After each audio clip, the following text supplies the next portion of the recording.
This morning, the migrant sex offender who was mistakenly released from prison has been deported to Ethiopia. The Home Office has confirmed.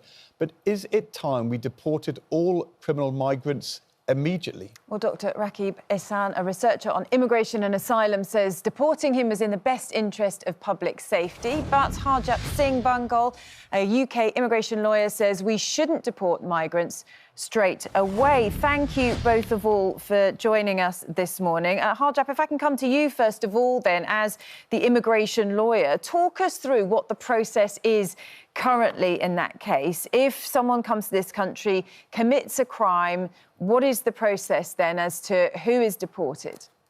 Well, usually someone who's had a sentence of over 12 months is automatically considered for deportation, and they will be deported at the end of their sentence.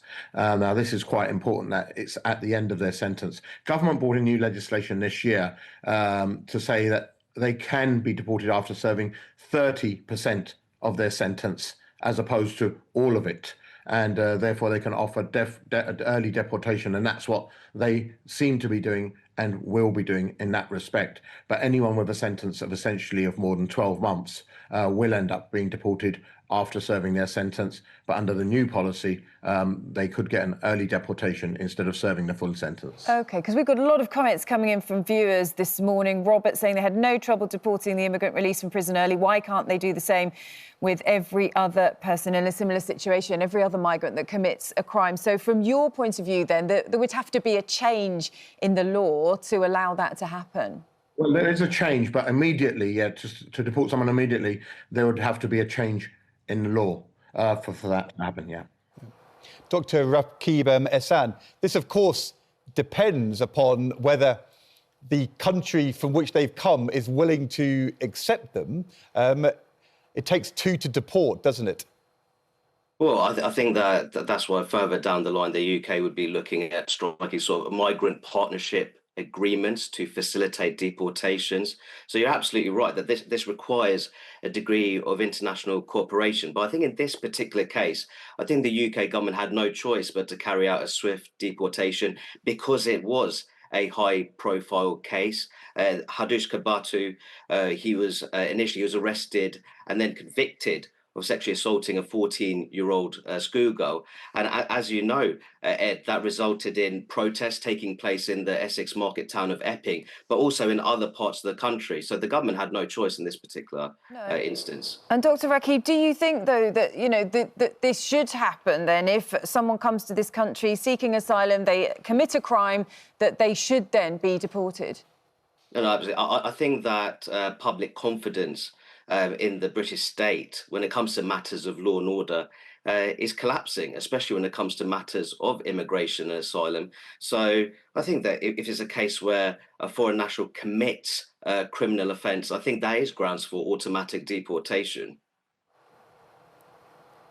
I guess the question in this case, which we were discussing earlier on the news panel, is was this an individual who had to be forced to be deported, or had he, as the police indicated at the weekend, indicated his willingness to be voluntarily removed? And it is easier when somebody is willing than when it's something they have to be forced to do, isn't it? No, absolutely. And I think that what we have to, in my view, we need to have an effective deportations regime, irrespective of the willingness of migrants returning to their country of origin, or if they're not willing to do so. So I think that what we have to see, we have to look at how our human rights framework works. I think for far too long, it's ultimately prioritised the individual rights of foreign nationals, including those who have broken the law, over the collective security of law-abiding UK citizens. And I think that when it comes to the small boats emergency, we could talk about our relationship with the ECHR, but I think there's a great deal that we can do in terms of domestic legislation, in terms of having an asylum system which prioritises security and social cohesion. And Harjap, I was just going to say, Harjap, do you foresee legal difficulties with a situation there where people do have to be deported? Because, of course, as we were saying, it depends what country they have come from. It depends on their personal circumstances. Could this be sort of fraught with difficulties to actually make it happen? Well, I think there could... Sorry, was that to me or was that... sorry, it was to Harjap. Right. Okay. So my concern is for the victims. So let me give you an example. There was a case in 2010 where somebody in West London married his wife and 3 people were involved. They were sentenced to 28 years in prison in the UK. In 2018, they opted to go back an early release, early deportation, like the Home Office are doing now. In 2021, they were seen roaming the streets free, and they were threatening the victims' parents in the UK that if they ever went back to India, they would get murdered. Now, who is going to tell those parents of a murdered daughter that actually the people who killed your daughter and murdered your daughter were supposed to stay in jail for 28 years, but are now roaming free? They were seen in jacuzzis on holiday. And is that justice? So That's Harjap, not you're saying that in this case, deportation is actually a way of letting them off the hook for what otherwise would be a longer prison sentence here in the UK?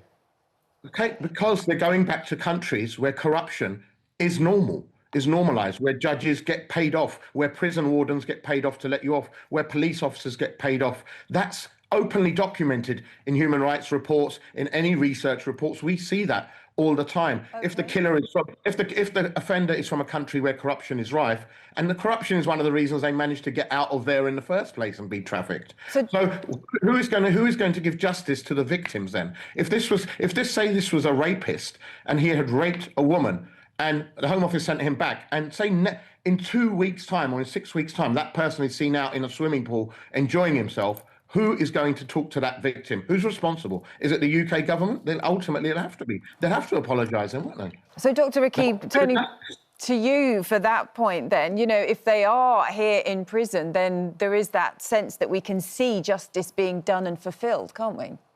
Well, I think that the main point here is that I believe that much of the British public feel that when it comes to the small boats emergency, the vast majority are not genuine refugees. I think they're of the view that they are economic migrants. Now, I think the question of if they serve their prison sentences here in the UK, there is a sense of justice being served. But then there may be other people who will argue that that is a waste of public taxpayers' money because they believe that those people should not have been in the UK to begin with. So I think that focus needs to be here is that the small boats emergency is ultimately migrants who are entering the UK without permission.